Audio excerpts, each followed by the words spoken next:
Post fata resurgo, dopo la morte, torno ad alzarmi. Benvenuti nel mondo incandescente della Fenice. Preparatevi a un viaggio epico che attraversa millenni e ambientazioni, intrecciando storie di esseri umani straordinari con la leggendaria creatura della Fenice. Un arco narrativo che si estende per ben 2300 anni, dalla preistoria giapponese a un futuro lontano tra guerre stellari, viaggi nel tempo e scoperte scientifiche.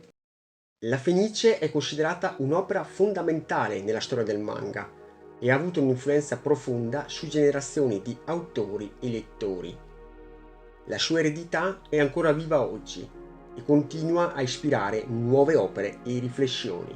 La mia recensione andrà a trattare nella prima parte un'analisi dei temi affrontati che accomunano i vari racconti e della funzione e del significato a livello metaforico della figura della Fenice che io ho percepito, per capire meglio l'opera, utile per valutare se può essere un titolo adatto a voi, ma soprattutto di vostro interesse e per invogliarvi, spero, ad una sua lettura. Nella seconda parte, invece, andrò a esporvi le mie considerazioni su quella che è stata la mia esperienza di lettura, con i suoi pro e contro, e se il suo finale può considerarsi un vero finale, nonostante l'opera sia rimasta incompleta per la morte dello stesso Tezuka. Ma qual è la trama? Molto, ma molto in sintesi di questo manga.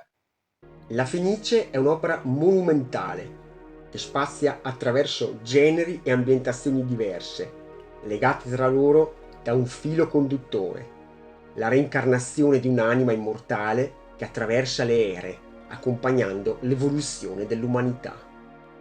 Ogni libro, i 12 che compongono la saga, narra una storia autonoma, con protagonisti e ambientazioni differenti, ma sempre con al centro, come filo conduttore, la figura della Fenice, creatura leggendaria che rinasce di era in era e che dona l'immortalità a chi beve il suo sangue. Ogni incarnazione possiede una sua identità e storia unica, spesso intrecciata con i destini di altri personaggi chiave che si ripresentano in diverse reincarnazioni, spesso con relazioni simili o speculari a quelle delle vite precedenti nelle differenti epoche. Questi personaggi ricorrenti possono essere alleati, nemici o amanti della Fenice, e la loro evoluzione nel corso delle ere aggiunge spessore alla narrazione. Passiamo ora ad approfondire i temi che possiamo trovare in questi 12 libri.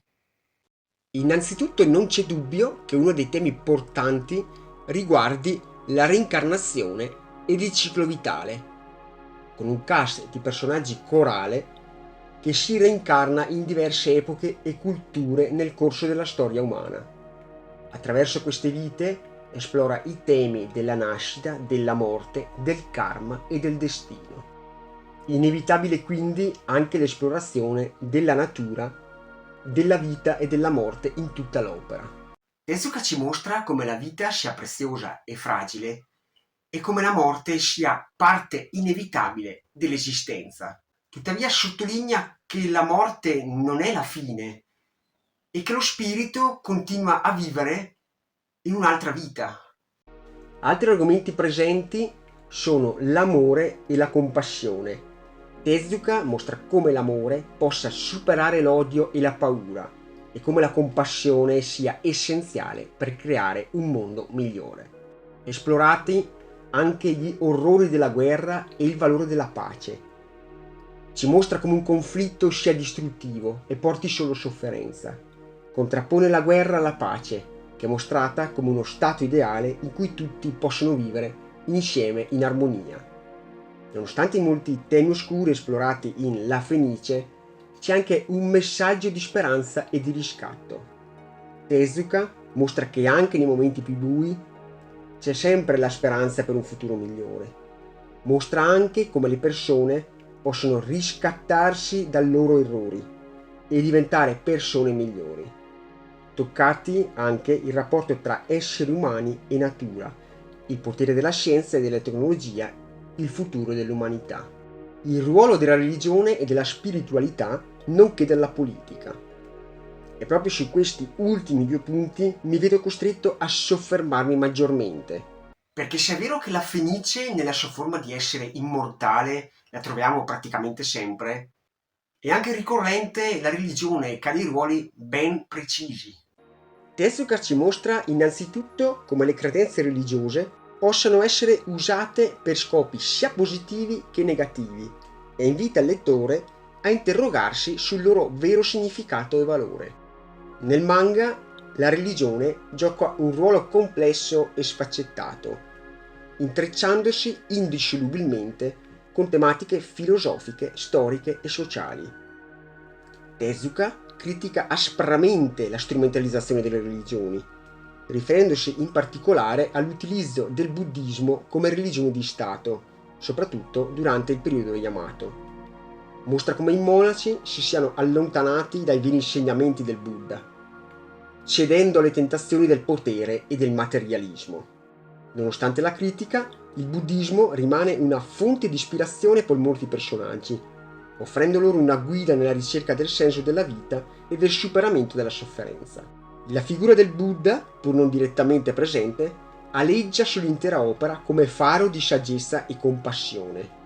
Il concetto di reincarnazione, centrale nel buddismo, è ampiamente esplorato nell'opera. La Fenice, attraverso le sue numerose rinascite, sperimenta diverse epoche e culture, accumulando conoscenza e saggezza. In contrasto con il buddismo, introdotto dall'estero, troviamo la religione animista nativa del Giappone. Lo scontro tra le due visioni del mondo contribuisce a dipingere un quadro storico ricco di sfumature, che porterà il popolo ad abbandonare le antiche credenze in favore del buddismo, senza tralasciare però quelle minoranze che continuano a coesistere e a portare avanti il loro credo. In qualche libro, infatti, alcuni personaggi assumeranno, a mio avviso, il ruolo di ultimo messia, portavoce di un'epoca, di un credo che è destinato a tramontare, o meglio, a non essere più quel faro come lo è stato per secoli. Ci offre quindi uno spaccato, seppur romanzato, dell'avvento del buddismo in Giappone ed una visione più ampia sulle singole fedi. L'opera promuove valori come la compassione, la tolleranza e il rispetto per le differenze. Tezuka sottolinea l'importanza di superare le barriere religiose e culturali per costruire un mondo più giusto e pacifico. Questo cambiamento simboleggia la modernizzazione e l'occidentalizzazione del paese. Quindi la religione, nella Fenice, non è un elemento statico, ma un processo dinamico in continua rinascita ed evoluzione. Cambiamento che io ho trovato anche nella figura del sole, anche questa molto spesso presente. Fin dal titolo, la Fenice, l'uccello immortale che risorge dalle proprie ceneri, richiama il concetto di vita eterna, spesso associato al ciclo del sole. Il sole, tramontando e sorgendo, rappresenta un perpetuo rinnovamento, una vittoria della luce sulle tenebre, proprio come la Fenice che rinasce dalle ceneri. Soprattutto nelle ultime vicende del manga, il sole assume una connotazione positiva, rappresentando la speranza e la possibilità di un futuro migliore. La sua luce diventa un faro che guida l'umanità verso un domani più luminoso, un vero e proprio simbolo di speranza. Elemento, quello del sole, che io ho associato anche alla nascita e all'evoluzione della bandiera giapponese, da un passato di imperialismo alla sua forma di governo e di concetto di Stato di quel Giappone moderno che ad oggi conosciamo. E qui mi riallaccio al tema della politica citato poc'anzi. Infatti Tezuka ci porta in un viaggio attraverso il tempo e lo spazio, esplorando diverse epoche e culture del Giappone, ognuna con i suoi sistemi di governo, le sue lotte di potere e le sue ideologie. Tezuka non offre soluzioni facili e definitive, ma dipinge un quadro realistico e spesso cinico delle dinamiche politiche, mettendo in luce le ambizioni, le corruzioni e le ipocrisie che spesso le caratterizzano. Passiamo ora al famigerato ruolo simbolo poliedrico di questo mitico uccello, quale la Fenice, almeno per quello che ci ho visto io. Innanzitutto attribuisco alla Fenice un simbolo più generico e facilmente intuibile, ovvero di rinascita e immortalità. Essa, con la sua capacità di rinascere dalle proprie ceneri, rappresenta un simbolo iconico di rigenerazione e immortalità. Questo aspetto è evidente nella ciclicità della storia, che si ripete attraverso le ere con protagonisti sempre nuovi, legati da un filo invisibile che incarna la persistenza dell'anima umana. La Fenice diventa così un monito sulla fragilità della vita individuale, ma anche sulla forza vitale che spinge l'umanità a perseverare nonostante l'avversità. Inoltre, la metamorfosi della Fenice, che brucia per poi rinascere in una forma rinnovata, simboleggia il concetto di trasformazione e cambiamento. I protagonisti del manga si trovano ad affrontare sfide e prove che li costringono ad evolversi, ad abbandonare vecchi schemi mentali e ad abbracciare nuove prospettive. La Fenice rappresenta in tal senso il potenziale umano di rinnovamento e la capacità di adattarsi alle trasformazioni del mondo. La ricerca della Fenice da parte dei protagonisti è spesso intrecciata con storie d'amore e di sacrificio. Questo amore può assumere diverse forme: amore per un ideale, per un'altra persona o addirittura per l'umanità stessa. La Fenice diventa così un simbolo del prezzo da pagare per raggiungere i propri obiettivi e per realizzare il proprio destino. Destino, se vogliamo, legato al ciclo cosmico.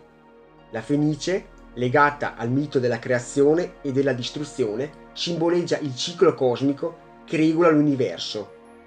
La sua presenza nella storia sottolinea l'interconnessione tra le vicende umane e il destino più ampio del cosmo. I protagonisti si trovano spesso coinvolti in eventi che trascendono la loro comprensione, diventando pedine di un disegno grandioso che va oltre la vita mortale. Può essere interpretata inoltre come speranza e redenzione. Essa, pur rappresentando la ciclicità e l'ineluttabilità del destino, offre anche un messaggio di speranza e redenzione. La sua rinascita dalle ceneri rappresenta la possibilità di riscatto e di un nuovo inizio, anche dopo le più grandi tragedie. In questo senso la Fenice diventa un simbolo di resilienza e di fede nel futuro. Oltre alla simbologia è importante sottolineare che la Fenice non è soltanto un simbolo, ma assume anche un ruolo concreto nella storia.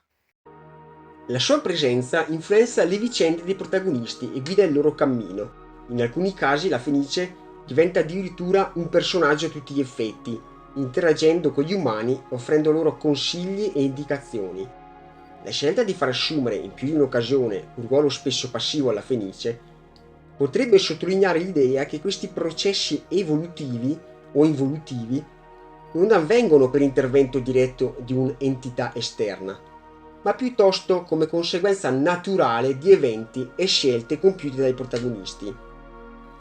La Fenice osserva e testimonia, diventando un catalizzatore silenzioso del cambiamento, portando noi lettori ad una riflessione sul destino e sul libero arbitrio.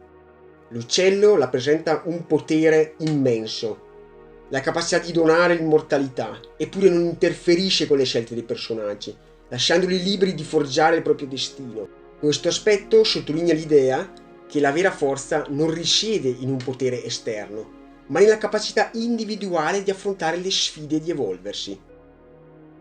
Bene, dopo questa lunga, spero non troppo parentesi, passiamo ora alle mie considerazioni post lettura.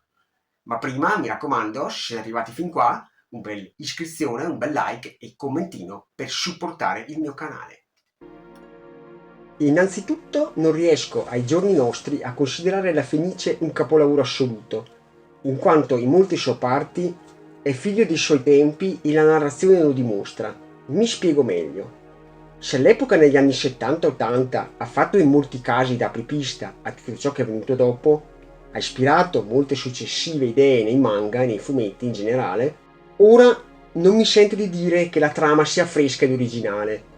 In particolare va a trattare tematiche divenute ormai comuni e direi fin quasi abusate. Di fatto, durante il suo periodo di pubblicazione era senz'altro una novità e andava ad illustrare temi impattanti legati alle convinzioni di quel preciso periodo storico.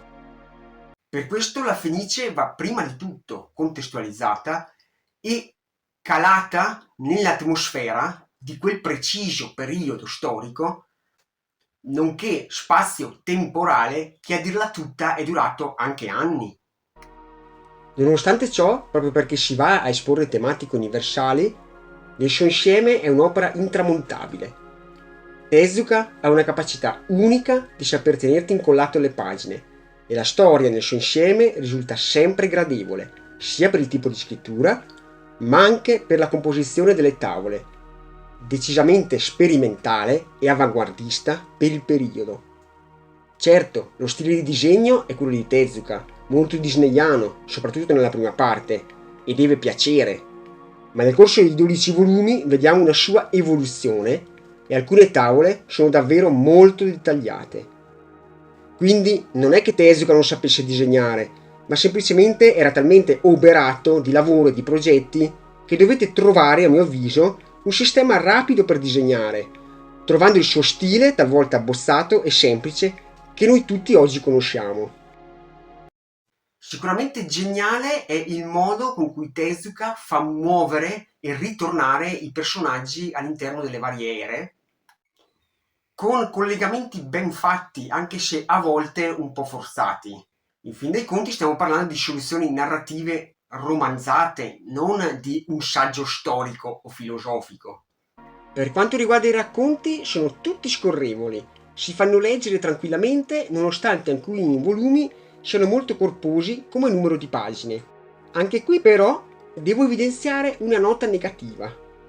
Se molte saghe sono ricche di inventiva e dinamiche, specialmente quelle con ambientazione futuristica, fantascientifica e robotica, quelle in epoche barbarie più remote le ho trovate un po' noiose e banalotte.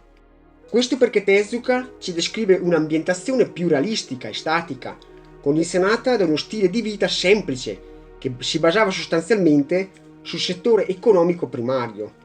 Ed anche i modi di farsi la guerra tra tribù e clan erano semplici, non di certo colpi di spade laser. Quindi queste storie avrebbe potuto raccontarle meglio? Avrebbe potuto scriverle in un'altra maniera? Non credo, perché comunque bisogna tenere conto di questi paletti narrativi. Ci troviamo di fronte ad una lettura che si alterna tra alti e bassi. Punto più basso, secondo me, toccato nei due libri della guerra civile, che onestamente sono quelli più invecchiati male e che poteva tranquillamente non scrivere. Molto belli invece quelli con ambientazione futuristica e gli ultimi due volumi dedicati al finale, che accorpano il libro del sole, tralasciando l'ultimo sulle origini della Fenice, che cronologicamente sarebbe il numero 0. Numero 0 che non va ad aggiungere molto all'intera storia, ma apprezzabile il lavoro fatto da Tezuka nel collegare, attraverso due personaggi, la mitologia egizia, greca e romana sulle origini della Fenice.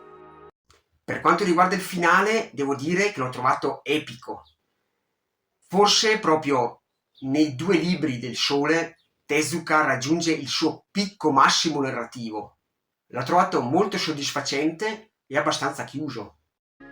Benché la Fenice nella volontà di Tezuka sarebbe dovuta proseguire, non si sente quasi per nulla questa mancanza, dato che non solo va a chiudere il libro del Sole, ma va a dare una chiusura complessiva a tutte le precedenti parti, dando un senso di maggior coerenza, talvolta messo in dubbio dai continui salti temporali, e offrendo una visione più univoca dei vari messaggi che troviamo al suo interno. In conclusione, è una lettura che vi invito caldamente a recuperare.